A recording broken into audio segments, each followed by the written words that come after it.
Hello friends. In today's video we'll talk about warm colours in watercolour. This division into warm and cool colours is quite conventional. In this video I'll focus on shades of yellow, orange and warm reds. I plan to make a separate video about reds, covering both warm and cool shades. But for now, we'll look at warm tones to compare them with orange colours and warm reds. In this video, we will explore the main properties of warm colours. These properties apply not only to watercolour, but also to other paints or even digital art. We will also discuss the specific properties of watercolour, and through small studies and sketches, we'll see how to use warm colours effectively. This will help make your work vibrant, rich, and dynamic. Unlike cool colours, I don't have a fixed specific shades for warm colours like yellows, oranges or warm reds. I regularly experiment and change the colours in my palette. While some colours feel more familiar, I still haven't found my ideal set of warm shades. For this video, I've also added a few new colours to my palette to test and compare. Let's start with yellow and its basic properties. Yellow is the lightest tone in the colour spectrum. No matter how saturated or thickly applied, yellow will always appear lighter compared to other colours like green or blue. You can see this clearly when converting an image to grayscale. Yellow is a primary colour and cannot be mixed from other colours. It exists as a pure colour, however it mixes beautifully with other shades. That said, yellow often plays a subtle role in mixes, as its tone is less dominant compared to others. Yellows are traditionally divided into warm and cool tones. Warm yellows lean toward orange, while cool yellows lean toward green. For example, lemon yellow is considered cool, while cadmium yellow is typically warm. In my experience, this distinction is often so subtle in watercolour that it's almost negligible. I often recommend having just one yellow in your palette. By adjusting it slightly, you can achieve both warm and cool tones. Add a touch of orange for a warmer yellow. Dilute it with water for a cooler, lighter tone. Many yellows, particularly cadmium-based ones, have strong pigments and tend to be more opaque. For example, cadmium yellow is often semi-opaque or fully opaque. This makes it heavier in mixtures and affects the transparency of your washes. Unlike oil paints, where cool yellows like lemon yellow often contain white pigments, watercolour relies on dilution to achieve cooler tones. Diluted yellow will appear cooler and lighter compared to the same colour in its full strength. Cadmium yellows are interesting in watercolour because of their opacity. They can create dense, saturated layers, but might overpower other colours in mixes. This is something to keep in mind when layering or glazing. I'll return to these points later when we dive into specific sketches and studies. We'll see how yellow performs in real work. Stay tuned for more insights as we explore warm colours in action. I currently have 3 yellow colours in my palette. The first is Hansa Yellow by Pinax. I like it because it's transparent, light and vibrant. It's my favourite yellow for now as a basic choice. If I need yellow, I usually go for this one. I also have Cadmium Yellow Lemon. I use it rarely, mostly when I need a true lemon shade. It hasn't become a staple in my palette. The third one is a more unusual colour with a complex name. The pigment is PY129, also known as Azo Green Yellow in some brands. For example, in the Neva palette, it's called Hansa Yellow. In my case, I use a version by Redmond called Azomethine Green Yellow. In its dry form, it looks almost brown and dense, but when diluted, it gives a vibrant yellow shade. It's not completely pure, but it has a bright, slightly synthetic feel. It's perfect for mixing greens. Very fresh, juicy spring greens. I really like it for that. Now, let's move on to orange colours. From a colour theory perspective, orange is unique because it's always warm. Unlike blue, which can be divided into warm and cool shades. Orange doesn't have such a division. It's pure warmth. In watercolour, however, I would recommend dividing orange into 2 types. One type creates greenish tones when mixed with blue. The other leans closer to purple in mixes. Of course, you won't get pure colours from these mixes. But knowing whether an orange tends toward green or purple is important. This can significantly affect your work in watercolour. Interestingly, oranges that look closer to yellow might not always mix into green tones. Sometimes they give more violet-leaning results, which can be unexpected. I haven't added new oranges to my palette in a while, but I decided to get a few new shades recently. I recorded this video during the New Year holidays. Many stores were closed, so I bought what was available. One of the new colours I picked up is by Van Gogh. It's called Naples Yellow Red. This colour has a light peachy tone with a slight warmth. It's a very soft and pale colour, not dark at all. It might work well for skin tones or warm sky washes. Many Naples shades, like those from Neva Palette, contain white pigment. However, the manufacturer for this one doesn't mention any white in its formula.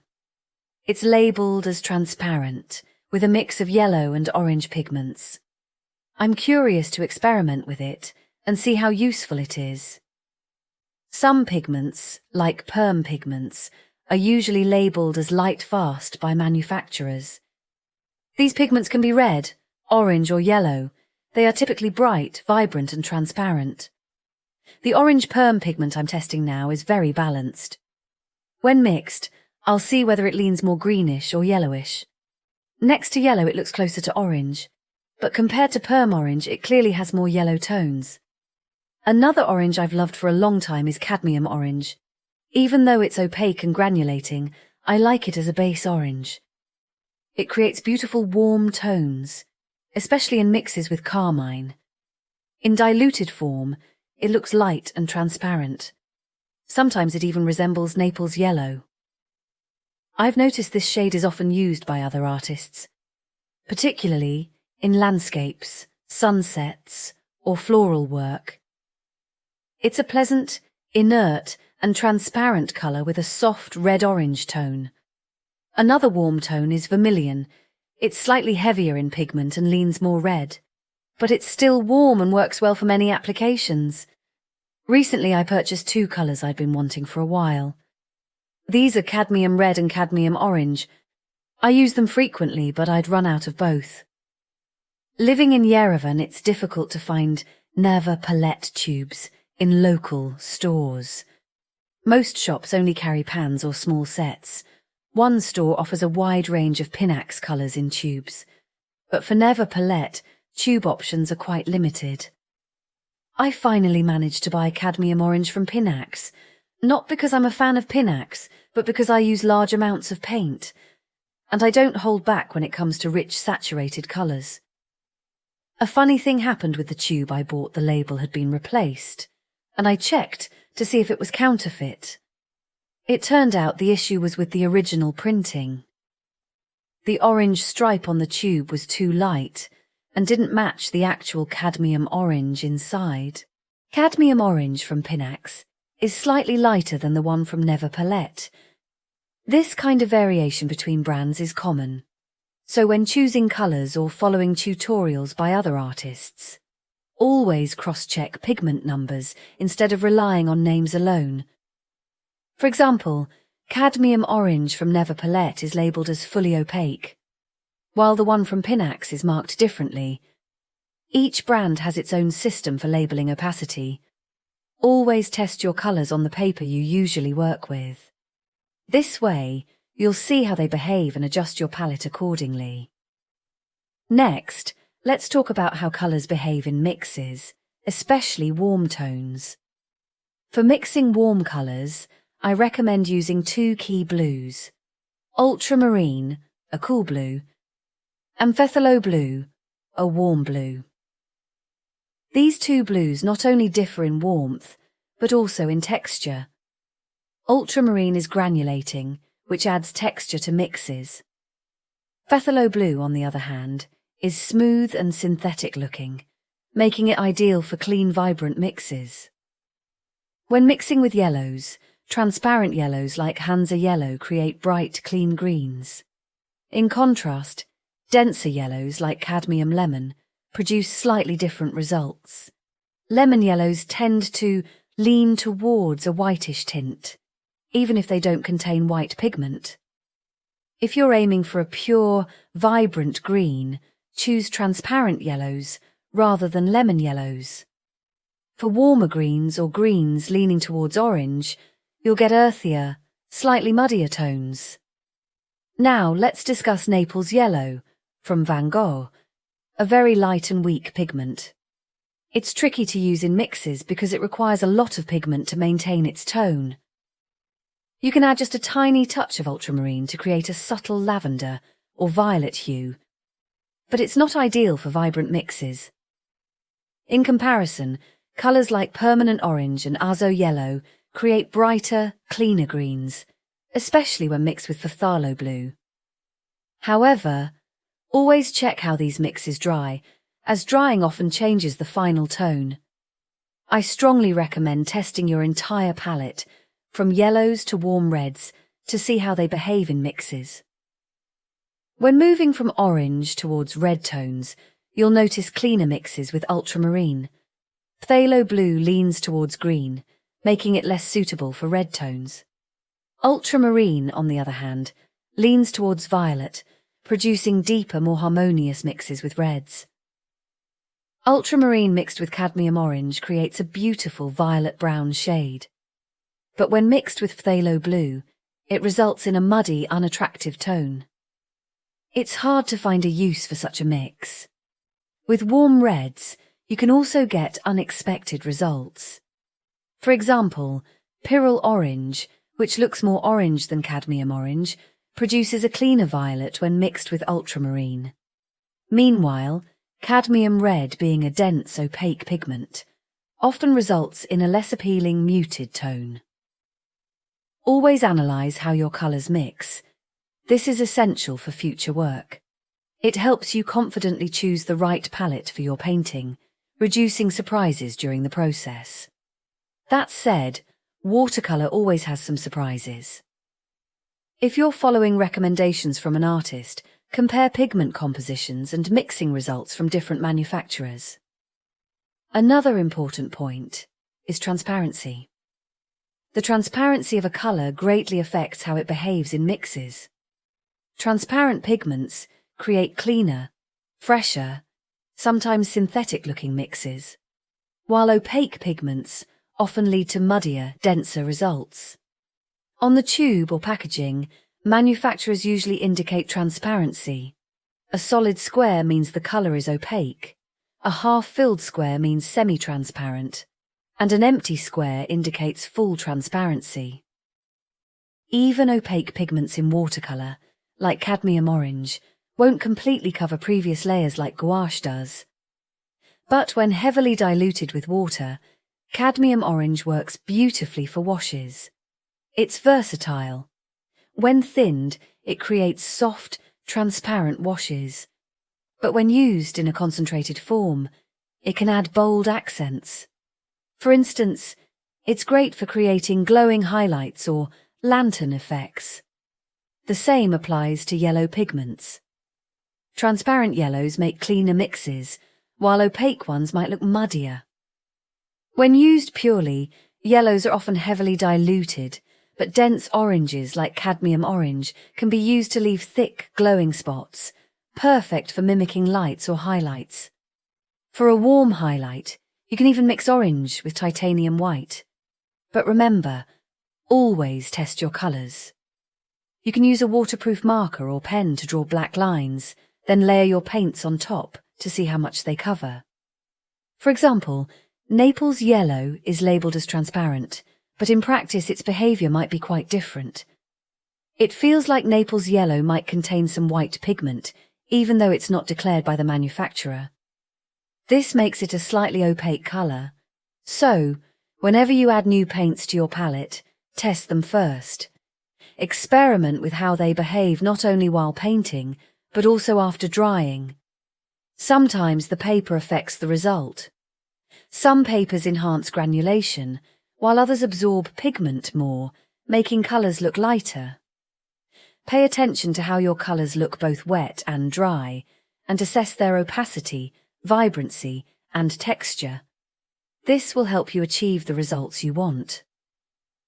Now let's talk about warm tones and their use in specific subjects, such as fruits, like oranges, peaches, or lemons. In these cases, shadows and highlights play a crucial role. If you want to keep your colours bright, luminous, and clean, it's important to pair them with the right complementary colours for shadows and highlights. Looking at the colour wheel, you'll notice yellow, orange, and red sit next to each other. I recommend sticking to this spectrum to achieve vibrant and glowing results. The broader the range, from light yellows to deep, cool reds, the more contrast and depth your painting will have. For example, when sketching an orange, no matter how vibrant your orange paint is, it won't look as bright unless you first create a light yellow base layer. This translucent yellow underlayer will remain in the highlights, creating a glowing effect. In the shadows, I recommend using red tones. For instance, in my main work I use shades of red for shadows, and this approach works just as well for red flowers like poppies, where you can add orange for highlights. Similarly, in orange subjects, red tones in shadows look much cleaner and more dynamic than using browns, or worse, black or grey. Background colours also play a significant role. It's best to use complementary tones, like purples, blues, or their variations. For example, instead of pure blue, you could use a cool blue-grey or violet pink. These tones add contrast and make your painting pop. One common challenge with warm colours, especially yellow, is in painting sunset skies. A very popular subject for watercolour beginners. While sunsets are often used to practice colour transitions, it's not as simple as it seems. Different pigments behave differently. For example, blue pigments tend to be less saturated than yellow ones, even though wet blues may appear vibrant at first. When dried, yellow often retains its brightness and vibrancy, while ultramarine tends to dull and lose some of its intensity. This creates an interesting challenge, especially when using yellow in sunset skies. Yellow is the colour of light, so it should appear as bright as possible. Looking at the colour wheel, yellow is indeed the brightest colour. But because blue tones can lose their saturation as they dry, it sometimes happens that yellow appears darker in tone than the dulled blue in the same painting. This can result in an unintended effect, so when working with yellow in sunsets, use it sparingly. Yellow is incredibly strong and vibrant, and you only need a touch of its warm glow to achieve the effect of a radiant, glowing sky. Personally, I often prefer using heavily diluted, orange tones. They create beautiful warm colours and, in my opinion, look more natural than pure yellow. Of course, this depends on the specific reference photo or painting you're working on. Well, we've covered a lot about warm colours today. I hope you found this lesson helpful. If you did, give this video a like and let me know in the comments which warm colours you love to use. Do you have any tips or tricks for working with them? Don't forget to subscribe to my channel so you won't miss future tutorials. You can find more of my lessons on Patreon, and I truly appreciate any support to help my channel grow. See you in the next video. Bye.